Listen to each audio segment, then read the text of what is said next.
1877 সালের কথা। Thomas Alva Edison. তার বয়স তখন ছিল ৬৭ বছর। তিনি একদিন ল্যাবরেটরিতে কাজ করতেছিলেন। হঠাৎ করে কিভাবে যেন আগুন লেগে যায়। যাই হোক তিনি আসলে বুঝতে পারলেন না। কোন কিছু বোঝার আগেই দেখা গেল তার প্রয়োজনীয় যত কাগজপত্র আছে, ল্যাবরেটরিতে যে গবেষণার কাগজ সেগুলো পুড়ে গেল এবং কোটি, কোটি টাকার যন্ত্রপাতি সবকিছু নিমেষেই পুড়ে গেল। এবং তিনি তার ছেলেকে সাথে, সাথে ডেকে বললেন, "তোর মাকে ডেকে নিয়ে আয়।" এই দৃশ্য তিনি হয়তোবা আর কখনো দেখতে পারবেন না। যাই হোক এর পরের দিন ওই ধ্বংসস্তূপের সামনে দাঁড়িয়ে তিনি বললেন যে, "বিধাতাকে অনেক ধন্যবাদ। কারণ আমার সব ভুলগুলি হয়তোবা পুড়ে ছারকার হয়ে গিয়েছে। আমি আগামীকাল থেকে আবার নতুন করে শুরু করতে পারবো।" এর মাত্র ৩ সপ্তাহ পরেই দেখা যাচ্ছে যে তিনি এই পৃথিবীকে যে ১ম ফোনোগ্রাফ উপহার দিলেন। ফোনোগ্রাফ মানে হচ্ছে যে আমরা এখন যে ভয়েস রেকর্ডার আসলে মিউজিক প্লেয়ার হিসাবে যেটাকে ব্যবহার করি সেটা হচ্ছে ফোনোগ্রাফ। ২ বছর পরে আবার তিনি এই পৃথিবীকে ১ম দীর্ঘস্থায়ী লাইট বাল্ব তিনি উপহার দেন। এটা ছিল ১৮৭৯ সালের কথা।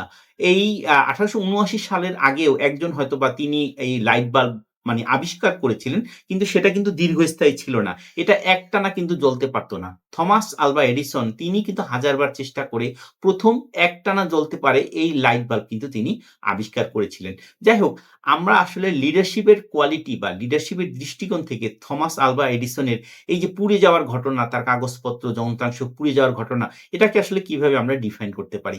আমার দৃষ্টিতে তিনি একজন রেজিলিয়েন্ট লিডার। তো রেজিলিয়েন্ট লিডারটা আসলে কি? রেজিলিয়েন্ট লিডার হচ্ছে একটা ডিফিকাল্ট সিচুয়েশন এ সেখান থেকে ঘুরে দাঁড়ানো এবং সেখান থেকে সামনের দিকে আবার এগিয়ে যাওয়ার মতো মানসিকতা রাখা। সহজ একটা যদি উদাহরণ দিই, ধরুন একটা পরিপক্ক বাঁশ গাছ। আপনি দেখবেন যে ঝড়ের সময় সে কিন্তু বাতাসের সাথে দুলতে থাকে। সে নমনীয় হয়ে যায়, আবার ঝড় চলে গেলে সে কিন্তু আবার সোজা হয়ে দাঁড়িয়ে যায়। রেজিলিয়েন্ট লিডার কিন্তু একজন পরিপক্ক গাছের মতো। তার অ্যাডাপ্টিবিলিটি মানে হচ্ছে তার মূল্যবোধকে ঠিক রেখে সে কিন্তু প্রয়োজনে কিন্তু নমনীয় হয়, আবার কিন্তু সে আবার দৃঢ় হয়ে যায়। তো একজন রেজিলিয়েন্ট লিডার হতে হলে আপনাকে কি করতে হবে? সেলফ কম্প্যাশন মানে নিজের ভুলগুলোকে ক্ষমা করে দেওয়া। সেলফ কেয়ার করা মানে হচ্ছে নিজের শরীর, স্বাস্থ্য, মানসিক স্বাস্থ্যকে কেয়ার করা। তারপর হচ্ছে যে সেলফ প্রিপারেশন থাকা যে একটা ডিফিকাল্ট সিচুয়েশন এও আসলে প্ল্যান একটা বি থাকা। প্ল্যান এ, প্ল্যান বি যে একটা ডিফিকাল্ট সিচুয়েশন হলে সেই জায়গায় আমি আসলে কি করব?